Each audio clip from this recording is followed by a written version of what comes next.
Hey, so today I figured we would put myself under the microscope once again. This is my book. It's a very unofficial, unlicensed, unsanctioned, not allowed to be made fan comic of He-Man, the Masters of the Universe world. This is book 2, obviously. On my channel, I have gone over book 4. For whatever reason, I decided that I thought I'd just kind of go through book 4 and went through it kind of page by page. And then not too long ago, my younger brother, John, who's joined me on the channel several times, he reviewed book 1. That one right there. And he went over it page by page. He wanted to do that because I've reviewed his books at length, and he thought it'd be fun to just kind of return the favor.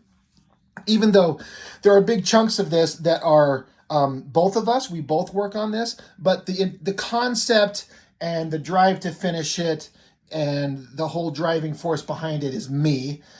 So it's my book, but he obviously has helped me with big chunks of it, and he's contributed in ways that I didn't expect to turn out even better than it always was, or better than it ever was under my own, with the story points that I gave to him to kind of work on. He took it and added to the richness of the entire thing, in my opinion. But so we've looked at book 4, like I said, and my brother looked at book 1. So I figured today's the time to go over book 2. But just in case this is your first time wanting to stop and see what my work is about, before we look at book 2, I'm going to do a quick summation of book 1. The concept is that, first off, it is based on the 80s cartoon specifically. That is the only version that I give a shit about. That's what I grew up on. That's the version of the characters that I like.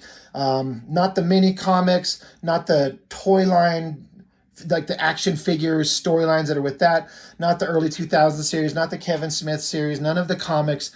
Those are all fine, but the story that I base my stuff on is the original 80s cartoon. That is where I start from, and I very intentionally have created a book and a storyline that is something that child me started with growing up with and enjoying as a kid, but now grown-up me would like to see this version of the characters, which is a much more kind of serious take, Conan the Barbarian type stuff, in a way, in that there's violence, there's consequences, there's death, there's some sex, stuff that, again, like I said, kid me loved the original cartoon, but that stuff is made very, very much for children. And that's fine. That's no detriment meant. That's what it is. That's what it was made to be, and it's fine. But I'm making the version that I want to see. I envision this in a way like if this was a big animated movie or something like that, based off the cartoon, taken to a much more adult direction. And like my younger brother said when he went over book 1, in a way, the Kevin Smith series kind of stole that thunder from us in a way. But I think his execution of that didn't pan out the way that I would have been. It's not how I would have done it. But anyway, so to just kind of go over it, and if you don't know anything about He-Man in general, it's basically a sci-fi fantasy sword and sorcery world, a planet called Eternia, with all these various types of very powerful warriors and villains and magicians, and it's like a combination of old, like, sword and sorcery stuff, but with very advanced technology thrown in. And you have He-Man. He is basically like Superman. He's got dual identity. He's Prince Adam, a bumbling kind of idiot. That's the prince of the king and queen of the planet, but he secretly has this sword. He takes it, and he's kind of the chosen protector, the warrior of Eternia, and he uses the sword, calls about the power, and becomes the most powerful man in the universe. He's a good, strong, moral man, like I was saying, like Superman or Captain America. He's the kind of guy you want on your side, but I put him through the ringer. I have the villain, who's usually a bumbling idiot, take some serious steps because he's sick of losing. That is my whole concept. I started churning out these ideas when my brother bought me the DVDs for my birthday. We're in my early 30s. I'm 46 now. And I revisited the animated series and enjoyed it for what it was. But I just started creating ideas and stories in my head. I just eventually was like, I need to draw these. I want to put these down. The ideas that I came up with, I thought were interesting enough. I had to do it. And so book one, it's pretty thick, you know. There's basically 3 24-page comic books inside this thing in book one. And so that's just the basic gist of it. Like heroic good guys with the main heroic character, and then a bunch of awesome villains and a main villainous leader, Skeletor. And in the cartoon, everything was kind of reset to the status quo. They never really got anywhere. They never changed anything. That's where I make the difference. And now this is the same copy that my brother was looking at when he went over this book one, and he noticed there was some writing in it. This is a copy, once we print it, that I kept for myself, and I made notes in it for when we reprint it. The idea is to print books 1 through 3 into one thick book, and there's notes that I need to make. This whole thing would be redone. There's some places where words are spelled wrong and things like that. So I made some notes in it. That's what this is. This is just like my base copy to know all the changes that I make. But it starts out with Skeletor, the main villain. He's in his place and he's lamenting that he's never been able to win. He's pissed. He's sick of it. His fellow warriors show up and they've decided that he's failed as their leader, so they're going to take over. They charge him. He's had enough, so he proceeds to murder the shit out of them violently, blowing them away, ripping their heads off, their arms off, their jaws off. And he's saying to himself that he's discovered something recently that could tip the balance of power in his favor. He has to leave for the stars and cross dimensions, and he might fail. It's dangerous, but if he comes back with what he thinks he knows he can do, it will change everything. And so he just disappears, and he's gone for a year. And it cuts back to where the good guys are sitting around talking about ever since Skeletor disappeared, everything's very quiet and they just don't know what to make of it. But suddenly, it's interesting. I take the concept of the main villain is gone and disappears for a year, and within 2 pages, I've got him back. Story-wise, pacing-wise, maybe this could have been done better, but I'm trying to get everything up to speed and get it going. So there might have been a better way to do this, but it's what I did. We're just kind of condensing everything down to get it going. And it helps to have a backstory of who these characters were in the cartoon. I just kind of assume if you're reading this, you might know that history, and that's just where we start from in this book, knowing the history of them as they do the things that they do in the cartoon. And then we just start from here. And Skeletor has changed his ways. He shows back up after a year. They draw their weapons on him. He shoots Tila and Man-at-Arms dead. Just like that. So we've lost major characters already. Evil Lyn, Triclops, Trapjaw, and Beastman, from what we can see, they are dead. Cut back to a couple years, a year later, Skeletor comes back. He kills Tila and Man-at-Arms. I'm offing major characters left and right. He-Man's going to pull his sword and become He-Man. Adam is going to pull his sword and become He-Man. Skeletor blows his hand off, beats the shit out of him, tells him that he's returned, and he can take whatever he wants now. He's no longer afraid of Adam. Cut back to Castle Grayskull. The sorceress is flying around. She senses something is wrong. There's a vision of Skeletor that appears to her. He threatens her. She finds out it's just like a ghostly image he's projecting, and she's like, "I'm not afraid of you. You may be gone. You may have been gone for a long time, but I'm not afraid of you." He's like, "Oh, are you? Come to the front. Look out at the front of your castle." And this is one of the fun things that I added. When Skeletor took off and left to go to other places to find ways to defeat He-Man, he found and commandeered Voltron from the other animated series. He has Voltron with him. Cut back to Adam. He's here. He's lost his hand. He sees his friends dead. He thinks that if he picks up his sword and calls the power, it will regenerate his hand, which it did. And he tells Orko to teleport him to Grayskull immediately. Orko's, of course, a little magician guy. Back to the main story. Voltron chopping at Grayskull, cutting into it. And then Skeletor's laughing at his impending victory, but he's like, "What's that in the sky?" Voltron looks behind him. Here comes He-Man blasting through the sky and decks Voltron in the face, blows his eye out. They have a bit of a rumble. I kind of like the idea of having this small figure of He-Man leaping to battle against the giant war machine of Voltron. Meanwhile, Grayskull is in flames, burning. The sorceress comes down and faces off against Skeletor, and she's always been more powerful than him. And he's like, yeah, I know you've thought that. She's like, we'll defeat you like always. He's like, no, I have more things. And he shows that he's got the Eye of Thundera from Thundercats. He's got that in his possession. And he's like, it's the source of power for an entire race of people. And now that he's added the power of this to his own, his power level is unbeatable. So now that is the end of issue 1. That's the first 24 pages that I did.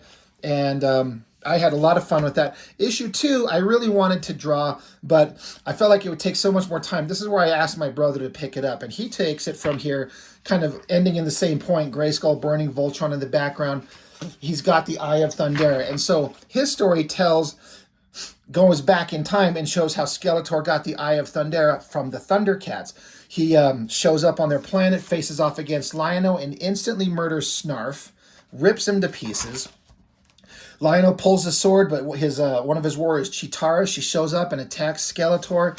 He defeats her easily. Lion-O jumps into battle, and they start having it out, fighting, punching, swinging, slashing. Lion-O's holding his ground against Skeletor pretty good. My brother kind of composed a pretty awesome fight scene, I believe, here. But as they go on, Skeletor calls into his command. He already has the Lion Voltrons. But in this version, instead of having the Voltron assembled as a full fighting machine, they're just in their separate lion forms, which I think was an interesting way to have these properties from the other cartoons show up. And it's just interesting that the Thundercats, which are all cat-based characters, fighting against a bunch of giant cat war machines that he has somehow taken over. So Lion-O activates his home base here, their fortress, to start attacking. So the robot Voltron lions attack the cat's lair, and there's a big page of battles going across, back and forth. But the cat's lair itself does not stand a chance against the Voltron robots. So my brother did an homage here of Lion-O jumping up against the Black Lion, kind of like the version that I did on this. I know we just saw it, but I'm just gonna. I did this version of He-Man with the assembled Voltron. My brother did this version of Lion-O against the cat version of the robot. So he continues to fight against the machine. The other Thundercats show up, join in the battle, and Lion-O's stabbing Skeletor, but he's taking it. The other guys show up. They engage Skeletor in battle, and it's a pretty violent fight.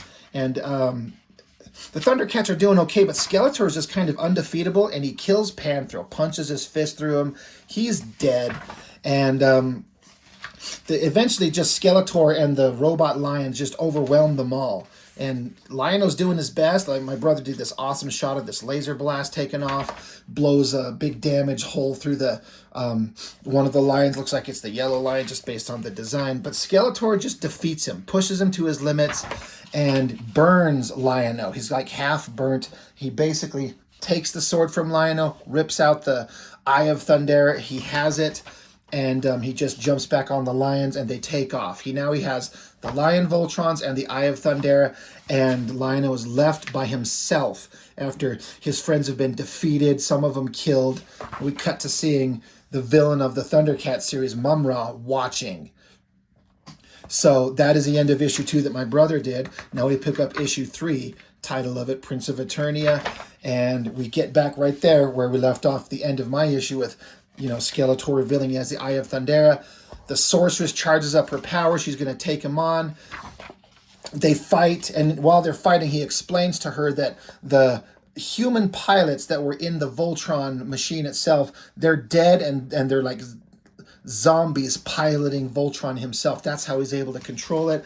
He-Man continues fighting. He jumps up and punches it. So Voltron drops this giant sword that he carries. That's what's going on here.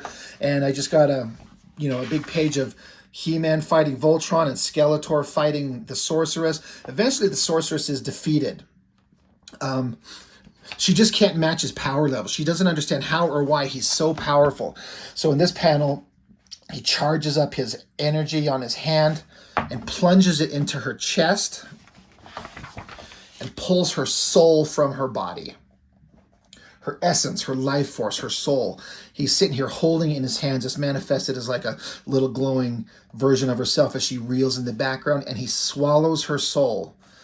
She's standing there like emaciated, the life drained out of her. It's shock at what the hell just happened. She doesn't understand it. Skeletor's had enough of her. She's crying, she's snotting. He comes up with these two boulders in his hand, crushes her head, explodes it, kills her.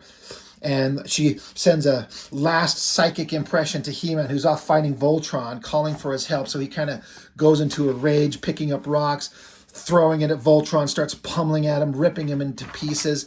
He-Man takes off running, finds the sword that Voltron dropped, picks it up, throws it, and stabs Voltron to the ground. And there he is, stabbed on the ground with the sword in him. Voltron is defeated, so He-Man turns his attention, screaming Skeletor's name. Skeletor's at the front of the castle, laughing at his victory. Turns to see He-Man, shows up, punches Skeletor, picks him up by the throat, stabs him through the guts into this big pillar, but Skeletor just blasts him off, just shrugs it off, and He-Man's like, I don't know what the hell's going on. I'm ending this. The sorceress and I will defeat you. He's like, you haven't even noticed, have you? Look, and He-Man notices the dead body of the sorceress over here, his friend, his comrade, someone he cares about so much. He goes into a blind rage. I'll kill you. Skeletor blasts a violent, ray of energy that just envelops He-Man.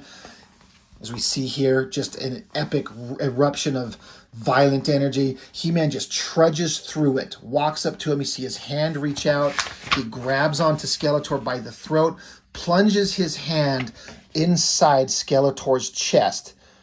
And from here, you can see that He-Man's face, his skin, has been melted off by that energy blast. And He-Man says, you will harm no one ever again, and rips his heart out of his body, mimicking the image of where Skeletor pulled the soul out of the sorceress. He-Man pulls his heart out of his body. Skeletor looks for just half a second. Energy erupts out of him. See Grayskull hearing a little light blasting through the sky, and then this energy, I kind of thought of it as like a fire hydrant, and water just erupting out of it violently and powerfully. The sorceress's soul escapes, and it kind of manifests as a giant flaming bird in the sky, and then vanishes from sight. So He-Man's just left there by himself. Back at the royal palace, the king and queen have come onto the scene where Teela and Man-at-Arms are dead. Orko's kind of explaining what happened. Suddenly, Teela's body, in this exact moment when the sorceress was released, her eyes open up, her body convulses, and she vanishes. She's gone. And they're just like, what the hell happened? And then He-Man stands here. He's a scarred, burned version of his former self, and he's going over who he is, what he's supposed to do in life, and he failed. He should have stopped Skeletor long time ago, but he didn't. He didn't stop him, and look what happened. He's like, I could have prevented all of this. My friends are dead. My family has suffered. This is my fault. So he takes Skeletor's head, puts it on a spike, keeps his heart in this box, and the Eye of Thundera, which he doesn't know what it is, wraps himself in bandages, throws a cape around himself, saying he is now the protector of Grayskull, and that is He-Man now. A viewer kind of said that, so he's Darkman now, and I was like, yeah, I guess basically in a way he is, but he's like, if anyone dares to attempt to enter these walls, it will be the last mistake they will ever make. I am He-Man, the most powerful man in the universe, which is the phrase that he used in the cartoon. So I didn't mean for that to go that long. We're 18 minutes into it, 19 minutes into it. That is book one, a quick breakdown of what that was. All of that to just like, let's get into book two. So I decided that book one would be awesome to have a cover with just the sword. I drew this in black and white, obviously. Book two, a friend of mine, Richard McLean, bad motherfucker himself, and basically a co-producer of this book at this point. He's going to get credit in my next one. He took this, he colored it up and added the jewel for She-Ra's sword. If you know the lore, there's two swords, the sword of power and the sword of protection. And She-Ra is He-Man's sister, and this is her sword. It's got this jewel in it. And my friend Richard colored it up really awesome, and I thought it was an interesting way to lead you into book 2. We know whose sword this belongs to. Seeing this sword makes you like, well, it must involve her. So, and then of course on the back cover, we have my brother, we put the same one to kind of give the idea of the connection to the stories that are going on. It's a little bit of added glowing effects. I think that works really well. But anyway, let's get into book 2. It starts out with like just a picture of Grayskull and a breakdown of what has happened. Everything we just went over, a quick couple paragraphs to bring a reader up to speed. Start at Grayskull. It's been several months since the results of everything that happened before. He-Man just sits in his throne waiting for anything to happen. He's waiting anxiously for anyone to dare to attack. He's still wrapped up in bandages. He's scarred up. He hears a giant violent explosion outside. He runs to the top of one of the towers and comes out, and he's like, I thought I was ready for anything. He was wrong. What is waiting for him? I did my best to draw this version of this character because you see He-Man here very small. In the previous book, we had Voltron. That was Lion Force Voltron. Now, for those of you who followed the animated Voltron cartoons back in the day, there was 2 shows. There was Vehicle Force Voltron, another version, and that's who this is. They are clearly here looking for their comrade. And He-Man's, the text boxes are just him saying, I don't know who this is, but I could probably figure it out, because the robotic carcass, the body, the machine that He-Man defeated was still sitting out there on the ground months later with the sword sticking out of it. He's like, I don't know how I could possibly communicate to this thing what happened. It probably thinks I did this, which he did do this, but he's not Skeletor. He's not the one that commandeered Voltron, took him away. So Vehicle Force Voltron, he extends his hand and you see some humans jump out of it. Cut to the Lion Voltron, the humans are falling down towards it. And I originally had a whole bunch of text scripted for this page, but I was kind of advised by my brother. He's like, you know what, you don't need any text. Just let the visuals tell the story. And I think that was a better way to do this. You just basically see the humans jump down into it. There's a pause in time. The Voltron, his eye comes to life. He stands his body up, pulls the sword from his chest, and now both Voltrons are standing there with He-Man in the middle, and he's like, I don't know what the hell, I barely beat one of them. How could I beat 2 of them? So he screams in rage, like, if we're going to fight, let's go. But they just take off and leave. They fly away. No words said, no explanations given. So he just watches them fly off into space. And he says, good journey, which is a phrase they used in the Masters of the Universe movie. I had to throw that in there. I wanted to wrap up the Voltron story. That was important to me. And at least at this point. In book 4, there's another continuation of it. And if you watch my video, you can see what happens. So it cuts to now, we go back to, this is my brother. This is his section of the book. This is Lion-O. He is on a quest. After all that horrible shit that just happened to him, he is now standing at the gates of the outside of the... God, what the hell? What did they call this? Just the evil pyramid that Mum-Ra from the animated show was in. But if you're looking at it, it suffered all kinds of damage. Big chunks of it blown out. These towers that are on the edge are angled over. So something happened here. Go back to earlier. This is Lion-O. He's met up with some of the other characters in the show. He's got his friends into medical care. He has to go do a very dangerous thing. They're trying to talk him out of it, but he's not having it. He buries Panthro and Snarf, gets his sword, armors up in a whole new kind of outfit, which my brother based on the Thundercats Reimagined series. It went for like 1 season. So he's off to go do something. Cut back to, he's back at the pyramid. He's walking inside it, and a lot of the main villains from the Thundercats show are lying dead on the ground. He enters the chamber, and it's Mum-Ra. He is there, and so Lion-O appears on his doorstep, and they basically discuss how something came to our world and wiped us all both out. Mumra's basically like, this man Skeletor came here with this giant war machine. He attacked us. He killed all of us. I couldn't even stop him with this Voltron. So Lion-O basically says, he took the Eye of Thundera. I need this back. You're a magician. You can send me to wherever they went. And so Mum-Ra basically agrees. He's like, all right, I'll send you to where you need to go. The idea being, Lion-O probably won't survive. So if he dies, Mum-Ra's fine. But even if he does make it, then Mum-Ra himself gets some vengeance on Skeletor and Voltron that came and attacked him. So he opens up a portal. Lion-O jumps into the pool that Mum-Ra always has in his chambers there, and as he splashes through, he's in the He-Man universe. Ram-Man, Mechanic, Stratos, and Man-E-Faces. They're all right there. And there's just a strange warrior that appears there, and they tell him to halt, stay where you're at, and Lion-O is not having it. He is on a mission. He doesn't care who the fuck these people are. He's not the innocent good kid that he used to be. He's had to grow. He's been through some horrible shit. So he just boots them the fuck out of the way. He's on a mission to search. Plus, he doesn't know if these are good guys or bad guys. So he attacks them. They struggle to get away. Again, this is my brother's artwork. I did some finishing over him. He did some of the inks, and I did some more of like the heavy textures and shadows just to kind of punch it up at his request.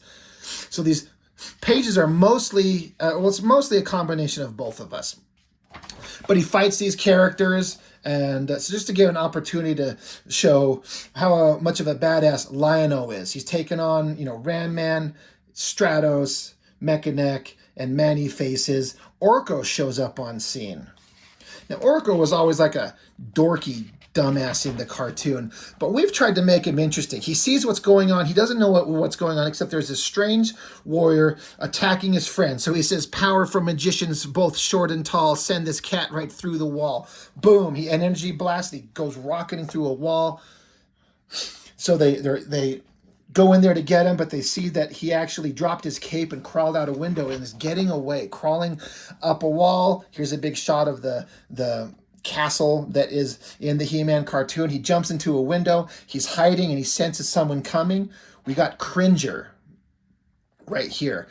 If you know the He-Man lore, He-Man had this cat, a very afraid-y cat, a scared tiger, but when he would take the power for himself, he would boost it onto the cat and he'd become Battle Cat, the second most powerful being in the whole world, probably.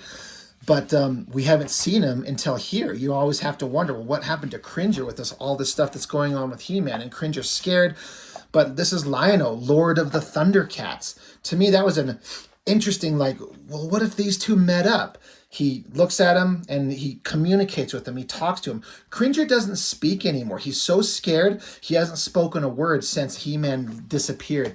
But Lion-O's basically telling him, I can sense you have great power within you.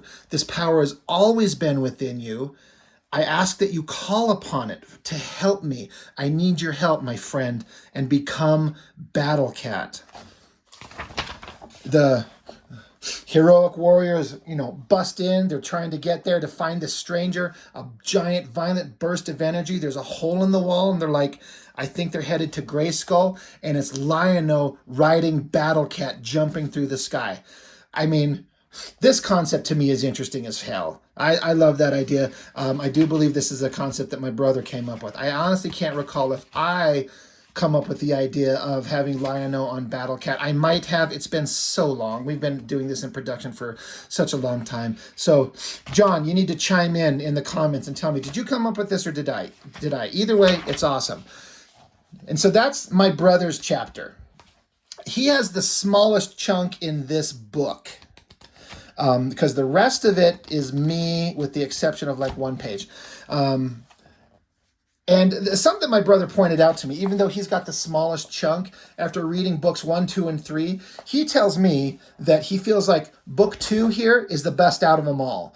We had set up in the first one, but now different interesting character relationships are kind of explored in chapter 2 that he says he thinks is the best. I never thought of it that way, but there's a big case to be made for that. And one of the most important ones that I was the most excited to do is after, everything that happened to He-Man in book 1, what does his sister think about it? If you know the lore of She-Ra, her and Adam were born as twins together, but Hordak and Skeletor, when they were just babies, invaded Eternia and they kidnapped her as a baby and took her away, and she was raised on another planet in another dimension by the bad guys. And it wasn't until she was an adult that He-Man found out about her, went to that world and freed her from the spell that they had her under, gave her her own sword, and she became a hero. She became She-Ra. And she is basically like Superman and Wonder Woman. They're the most perfect versions of good guys. They're pure spirits. You love them. You trust them. They're the best kind of heroes, and that is what She-Ra is. And she has come to Grayskull because she heard about what happened to her poor sweet brother. To me, this concept was like, what the hell would these two say to each other in that situation? I got to say, this page, one, if you know She-Ra's design, you could see that I didn't stick to it. I hated the little flowery design on her chest, and I tried to redesign it into something that I thought was a little bit more interesting and less goofy. This was done years ago. I do not like the design that I ended up doing here, and I've actually changed it subsequently into something else in book 4. But once I drew it, I was kind of stuck with it. And I redrew this entire splash page. This is the 4th version of it. Just trying to do a picture of her standing there looking awesome and sexy with her horse Swiftwind in the background. You think that would be easy? I could not nail it. I was so goddamn frustrated. I could not get this drawing right. So I have 3 other versions of this, and it's still not perfect, but it's the best one I could come up with. But she's at Grayskull. She loves her brother. They're very close, but they are separate because they're on different worlds. But she's like, I'm here to see my brother. I don't know what I'm going to say to him. Like, but I have to go talk to him. I have to see him. I have to address this. So she tells her companion Swiftwind to wait here. Not to blow my own horn, but I kind of like this middle panel. I kind of like that face, and I kind of like the horse that I did. Again, looking at these pages are old. I've been working on this for years. There were several big gaps of time where I set it aside and did work for smaller publishers, or I was going through a divorce. And so there were big gaps of time when I was doing books 1 and 2 where I wasn't working on it at all, sometimes up to as much as a year. So several of these pages are several years old, but it's always nice when you're still kind of okay with it. But you got She-Ra. She's inside. She's talking to Adam, to He-Man. She's like, I got here as soon as I heard what happened. I couldn't believe what I heard, but she's mad that she had to hear it secondhand. She didn't hear from him. Someone else had to come tell her. She's like, why wouldn't you call me? I think, why don't you? I'm family. I have the same responsibilities. I have the same powers as you. You should have told me. And he's just like, this situation, this nightmare, I don't want to burden it with anyone else. It's no one's concern but my own. She's like, you can't be serious. I would have come immediately. I want to help you. Like, please. Like, why? How could you leave me out of the loop? And she's like, I'll be honest. When I first heard, I was sad. I cried. But when I was told how long ago it was, I was mad. So this horrible thing happened to Adam, and she didn't find out for months. And she was upset, but she's like, why the fuck did no one come tell me? And so he's kind of telling her, like, I should have killed Skeletor a long time ago. It's my fault. These horrible things happened. You don't understand. And she's like, don't you tell me that I don't understand. I have my own villains and my own nightmares to fight on my own world. I understand all too well the burden of the powers that we share and the responsibilities that we have. And he's like, You're right. I'm sorry. My words were poorly chosen. She's like, Adam, come on. Step out of the shadows. I heard you were hurt. Just come into the light and see me. He's like, I don't want to frighten you. She's like, I don't care about that. So he pulls off his hood so she could see what he looks like. And I hate to say it when this is a book that I wrote and I drew. And I'm like, I really like this part because I feel like I'm trying to kiss my own ass. But I like the idea of she's shocked. But she just walked up to him and she's like, I had no idea. And she just hugs him and cries for her brother. She's not shocked. She's not enraged. She loves her brother. He's such a good man and they have such a good relationship. And to see what happened to him, she just holds him and she just cries. Her compassion holds no bounds is the version of her that I like. God, I'm looking at this for the first time. I see this horrible tangent of her arm and then this continuation of her mask thing here. And then even kind of like connecting up to her body here. I fucked up the composition on that. Anyway, it cuts to a little bit of time later.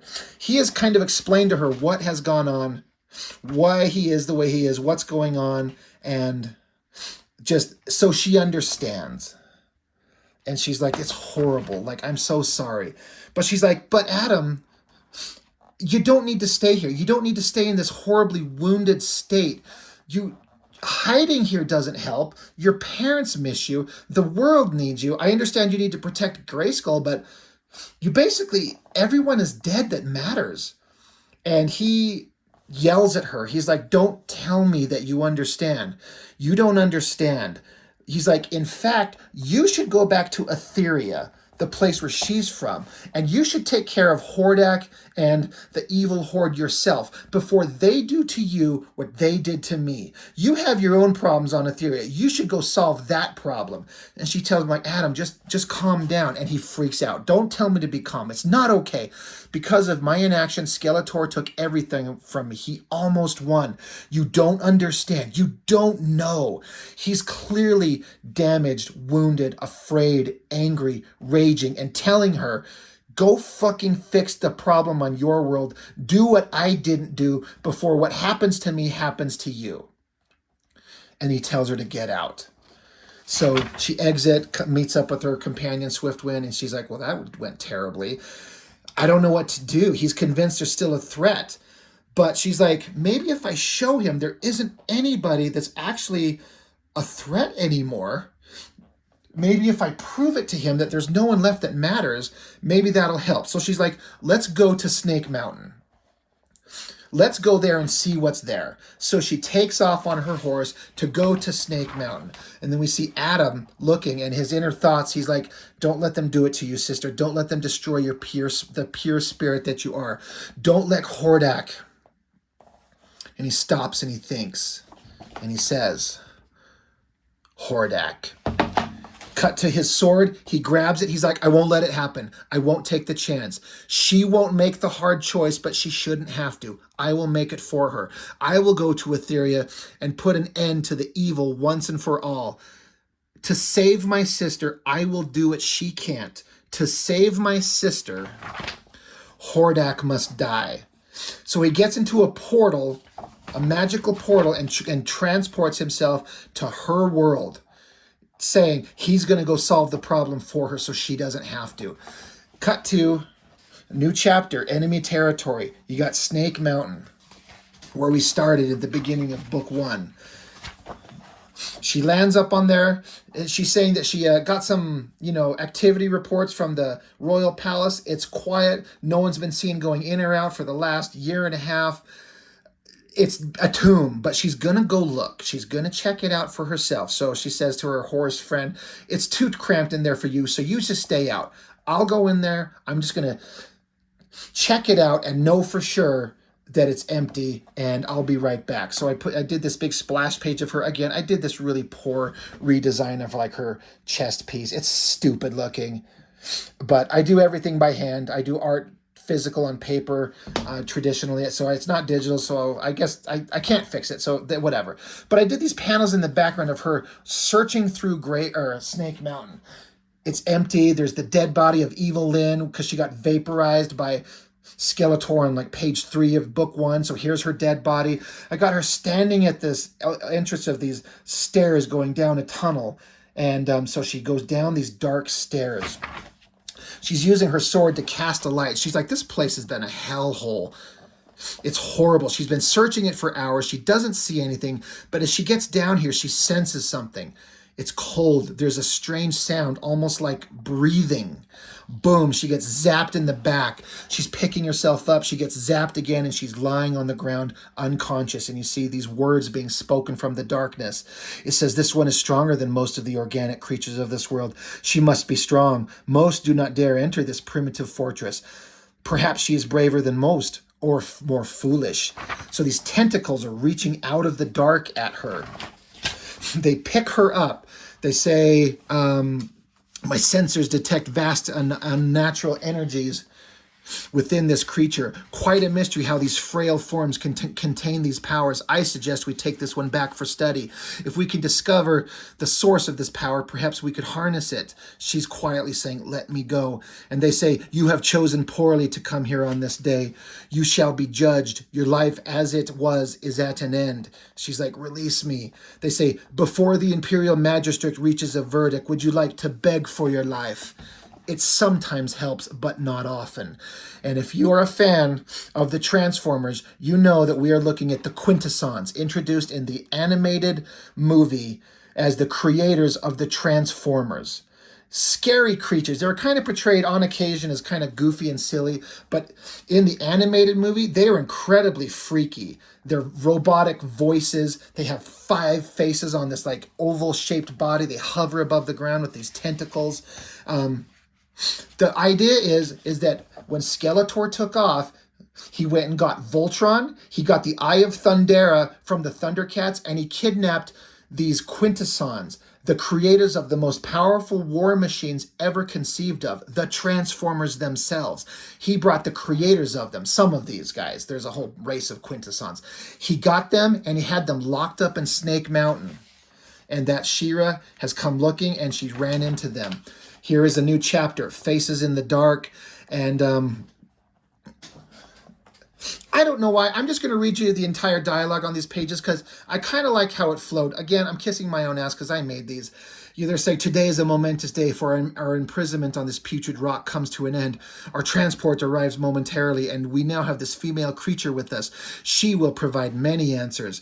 Tactics suggest we should stay and investigate this world more.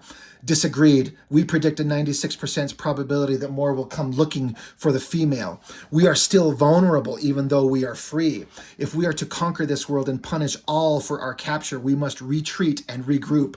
Strategy suggests we continue with our plan to leave immediately.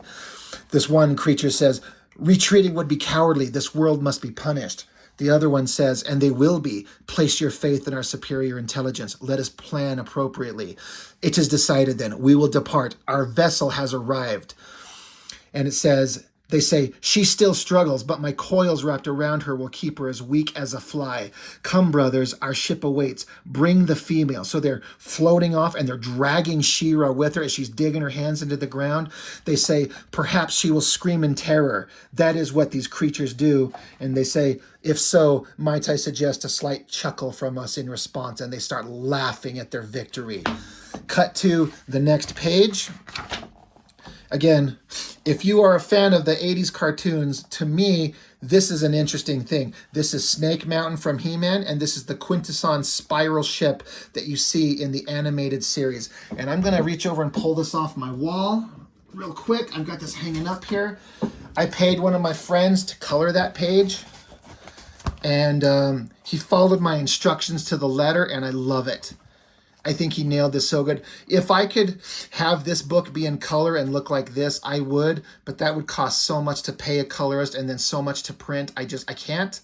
It's not in the cards, but I chose to have this one colored, and he nailed it to see the black and white versus the color, like the flame and energy and everything, the smoke and fire in the mist and below, the kind of shiny metal look.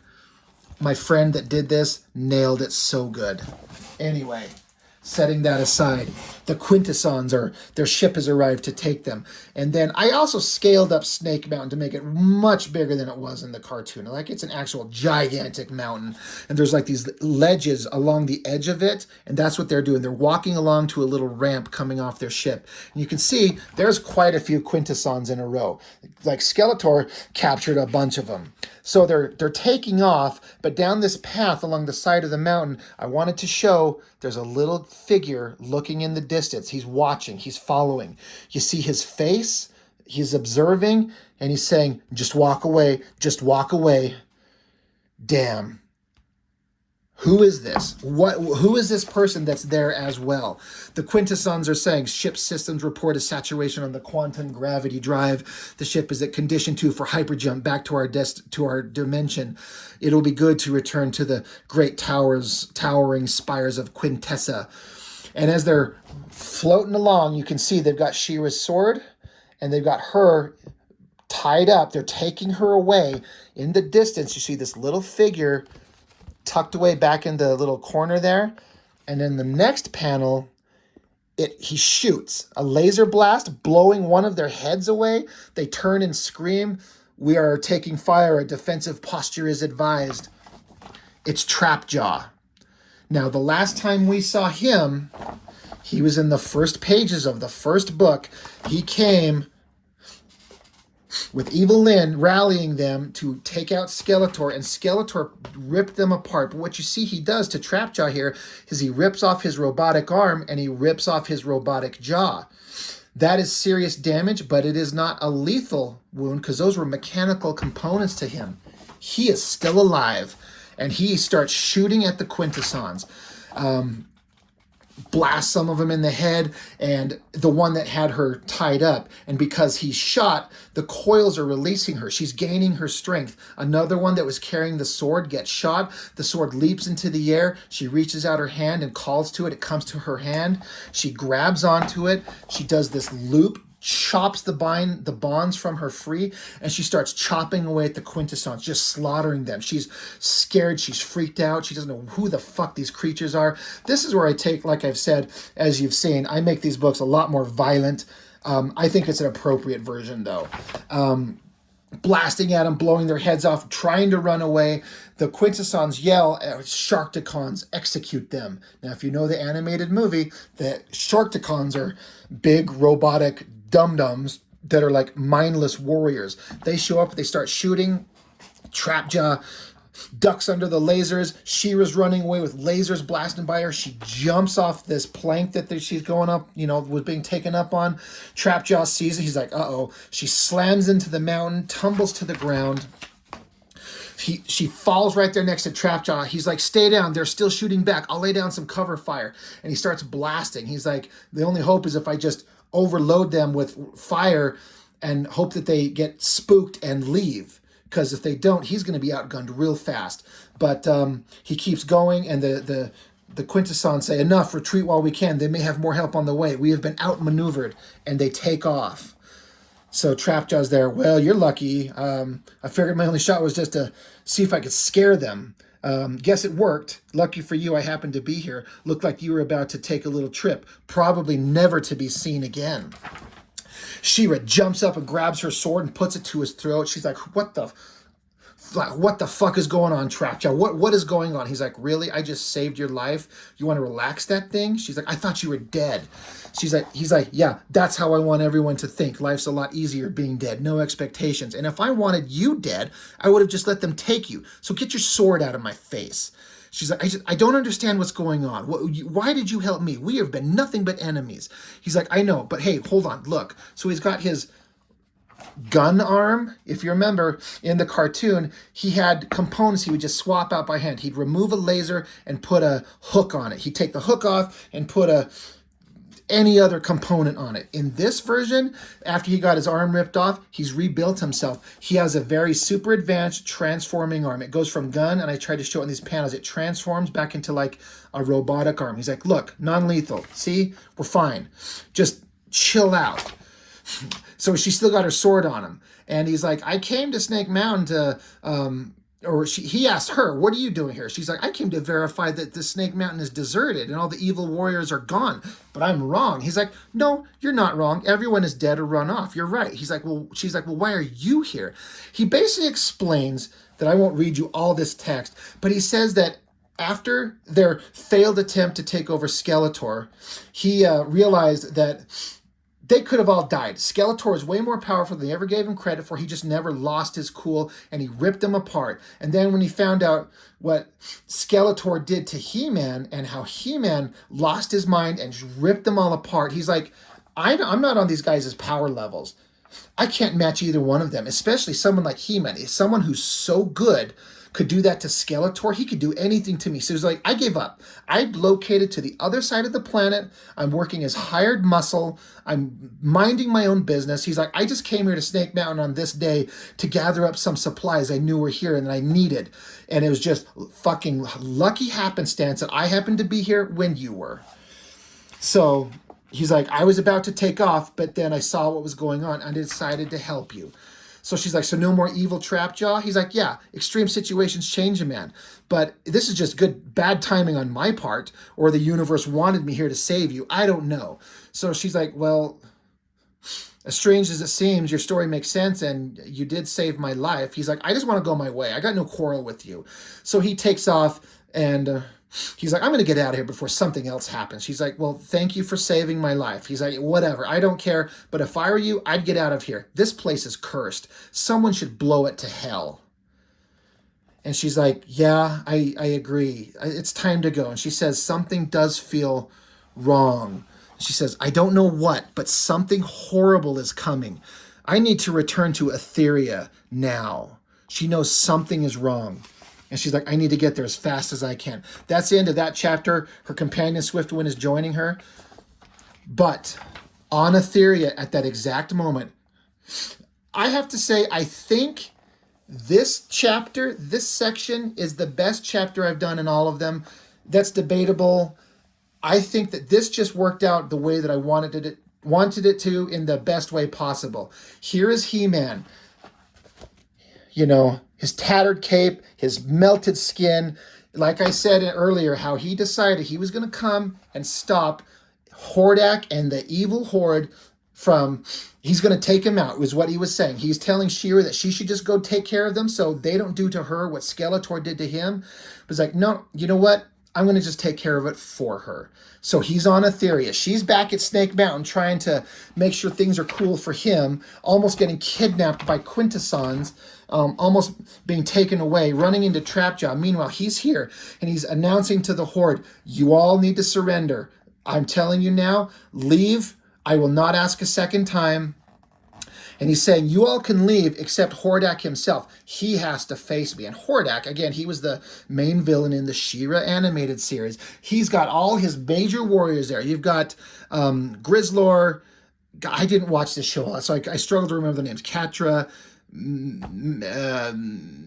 the Mantis, oh my God. I am completely fucking blanking right now. Scorpius, something like that. Shadow Weaver. But Hordak, they're there. He's like, oh, I've heard about you, Heman. I heard what happened to you. I think you overstate your chances against us. And so Hordak says, we'll offer you a slow death. And He-Man, this is no He-Man like we've ever seen before. He's like, remember, I gave you a chance. So Grizzlor, this guy, big furry fucking werewolf dog looking thing. He's like, I've wanted a chance at He-Man forever. So He-Man plops his sword in the ground. He says, Grizzlor, never heard of you. Punches him, kills him. Like his eyes are bursting out of his skull. Grizzlor is dead. So Hordak yells, no mercy. And then Scorpia, is it? And Catra, they're like, he killed Grizzlor. Impossible. So Catra, she's got this cat mask. She pulls it down over her face and she turns into like this violent tiger, a panther, I guess. So that's what she does here. Jumps at him. He just grabs her and rips the mask off her face and crushes it. She turns back to a human. That's like her power crutch. And he's like, I won't say it again. Run away and never return. He gives her the opportunity to leave. So she does. She runs off, but Leech is this guy. God damn. I gotta say, I stole this design of Leech. He looks nothing like this in the cartoon, but I stole it from that professional artist that works, Jepan Sejic. He's an incredibly awesome digital artist, and he did redesigns of these creatures, and I totally stole this version of it from him because this looks way better than the version in the cartoon. But he basically has these suction things to suck the life and power out of people. So he grabs onto He-Man, starts sucking the life out of him. So He-Man grabs his sword, cuts his head off. Boom. The Scorpion Girl, she hunkers down and stabs He-Man in the back with her scorpion stinger. Stabs him in the back. He swings the sword around, chops the end of her tail off. Mantana, I think is his name. He's got these eye pulse things that distort everyone and can knock you to the ground, knock you on your ass. That's what he does here. He's reeling in pain. He screams. And while he's distracted, the Scorpion Girl, who just lost her tail, she grabs him by the throat, screaming that she'll kill him. He reaches up with his hands and crushes her like crab claw hands, crushes them, blood gushing everywhere. So she falls back, not dead, but hands crushed, tail cut off, effectively rendered neutral. Comes charging at Montana, and he's like, and you. And he's like, how did you resist my... Punches him in the face. Blech. Explodes his head. So now he's standing there. He's like, minutes, Hordak. It took a matter of minutes for me to defeat your warriors. And I'm not done. And then suddenly a blast of flame from above. It's Shadow Weaver, the second most powerful, this evil witch. She says, I'll send you straight to hell. And so this fire is engulfing him. It's burning off his cape and everything. He's like, witch, I've already been burned by hellfire far worse than anything you can conjure. Next time, you should try harder. Stabs her through the chest with the sword of power. She's like, the sword of power, the power. She's screaming, the power, and poof, it explodes her. Blows her body away. He's like, there's nothing else, Hordak, nothing standing between me and you now. All these deaths could have been avoided if not for you. But you have no choice. You have to face me. And he's like, this is great. You've become everything I have heard. Vicious, heartless. You do not disappoint. But look at you, barely able to stand, running on anger and adrenaline. How much further do you think you can get? You think yourself a match for me in this condition? He says, I'm not done yet. This is a drawing that I had a lot of fun with. Melted skin He-Man, like the poor guy. He's essentially a villain now. He's like, you are the last one. It ends with you. And so Hordak says, so it seems. You look at what you were capable of now, though. Think of all we could do together. Join me, He-Man. There is nothing we could not accomplish. I gotta say, I never particularly cared for Hordak's design, but after drawing him a couple times, his face, I actually ended up really liking him. I thought he was a really scary, awesome design, and I hope it shows in the artwork. I enjoyed that a lot. He's like, join me. There's nothing we could not accomplish. He's like, I would never. And Hordak says, oh, please, you're practically one of us already. He says, there's no going back. You must know this. And Heman says, I'm ending your evil. I'm not one of you. Hordak says, lie to yourself if you must, but not to me. Very well. So Hordak, as he does in the cartoon, he can change parts of his body into all kinds of mechanical things. So he transforms his hand into this powerful laser gun. So he says, if death is what you want, is what you desire, Hordak is more than willing and capable to oblige you. Just remember, hero, I gave you a chance to survive. I will give you no mercy now. Are you ready for the kind of death that awaits you? And Heman says, are you still talking? So Hordak transforms both his hands into these guns, and I straight up ripped off this scene from Predator 2. As you wish, come and meet your end, He-Man. Die. And as he screams, die to He-Man, the die translates into Hordak's screaming face as it turns into a scream, and He-Man's just walking away carrying his head. The end of Hordak. So He-Man did exactly what he said he would do. He took care of all the villains on his sister's world so she didn't have to face the horrors that he did. Cut back to now, She-Ra is teleporting back to her own world. She shows up there. She's like, I got to get in contact with my friends. Something's wrong. And I thought that face kind of came out pretty well. But she's instantly met by her fellow warriors. And they're like, thank God you're here. She's like, well, what's wrong? The Fright Zone, the place where Hordak is from, where He-Man just was. She's like, the Fright Zone is burning. Everyone's dead. And she was like, what? She's like, Bo, this dude, this guy here, he went in kind of covertly. He went looking. She's like, he found Scorpia. That was her name. Scorpia, alive, mutilated. Catra is gone. But the rest of them, they're dead, mutilated, cut to death or beaten to death. She's like, Hordak, we found his body, but no head. She was like, how did this happen? They said they were able to hack into the technological components and get some security footage. So she pulls up this crystal that shows an image. She's like, this is Glimmer is this girl's name. She's like, She-Ra, look what this video recording caught. Look, I mean, she's like, that looks like, is that who I think it is? And She-Ra just screams, no, oh my God, no, he didn't. She doubles over. She's like, oh my God, no, Adam, you didn't. And she falls to the ground just like, oh my God, what happened? Oh my God. End of that chapter. The epilogue. He-Man teleporting himself back to Castle Grayskull. He's saying to himself, I have just ended the threat of Hordak permanently. He can no longer threaten anyone. I did to him what I should have done to Skeletor ages ago. I have saved my sister from the horror I have been through. This had to be done. He just appears in Grayskull, but he's so weak, he can't even land on his feet. It says, as I return to Grayskull, I am barely conscious, to say nothing of being able to land on my feet. My arrival is not graceful. He flops to the ground, and Hordak's severed head that he was carrying just bounces along the ground. He-Man drops to the ground in Grayskull, just staring off at this dead face that's almost staring back at him. He's like, I took this severed head and brought it back to this place of peace. I have done this. What have I done? What have I become? I keep telling myself it is justified, but I didn't stop Skeletor, and he killed the most important people in my life. I had to save my sister. I had to do this. I had to save her before her light was extinguished. Isn't that worth the cost of my soul? Do I even have a soul anymore? He-Man wonders. I think maybe I don't. I brought the head of an enemy to this place of peace and good for the second time. Maybe I don't deserve forgiveness. And he's like, why is Hordak still looking at me? This severed head is almost like he's looking at him. I had a lot of fun drawing these pages. I think I nailed it better than I expected that I would.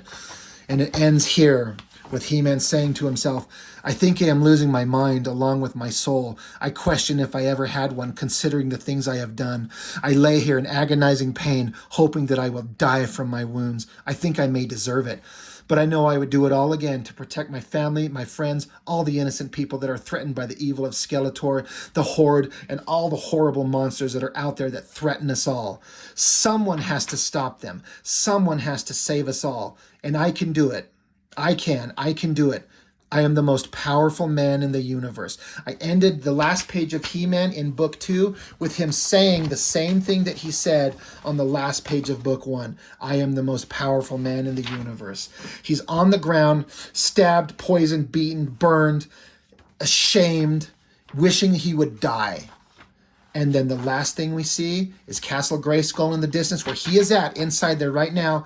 And we have Battle Cat and Lion-O riding atop him, arriving on scene. The end of book 2.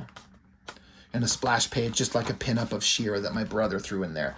So there were so many elements into this book that I was so excited to do. The Voltron stuff, the continuation of that, the introduction of Lion-O into the story, tracking down the Eye of Thundera to get it back to save his people. She-Ra coming to address her brother and challenge him, like, why didn't you call on me? I would help you. I love you. I'm your sister.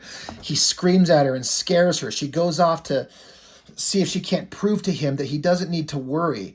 And then we get into Snake Mountain and we run into the Quintessons, which to me, as a reader and a lover of 80s cartoons and these characters, I would have loved this. So to me, this was so exciting to draw.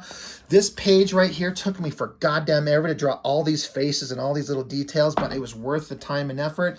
The Quintessons almost taking her away, the reintroduction of Trapjaw, and he's helping her to get away from these monsters that almost took her, and his reason for basically giving up a life of evil. A lot of people love Trapjaw as one of the best villains in the series, but I am taking him in a different direction that no one expected, and he's one of my favorite characters now. He's got a big, awesome arc going on.